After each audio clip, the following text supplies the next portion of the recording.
Ko Simon Šturm zaigra na harmoniko, ne bi nihče pomislil, da je slep. Njegova slabovidnost se je z leti slabšala, pred dobrimi 5 leti pa je skoraj popolnoma oslepel.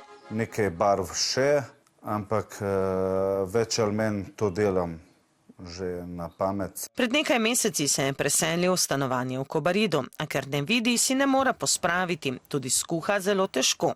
Skuham si že tako, ko si pač drugač, da bi si oblačila dal prati, tist ne pač, kar ne morem.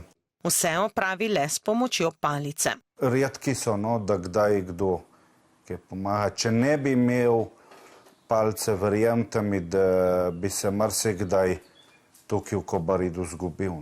Še tako se kdaj po bloku zgubim. Njegovo prošnjo za dodelitev osebne asistence pa je komisija na Inštitutu za socialno varstvo 2-krat zavrnila. Nekateri ljudje rabijo druge oblike pomoči in je prav, da te oblike tudi dobijo. In Center za socialno delo lahko pomaga pri uveljavitvi teh storitev. A mnoge od storitev so za invalide nedostopne, saj so plačljive ali niso na voljo v zadostnem obsegu. Vse več invalidov pa tudi v skupinah na družbenem omrežju Facebook navaja, da so jim pravico do osebnega asistenta najprej zavrnili. Tistim, ki niso odnehali, pa so po več poskusih ali tožbi ugodili.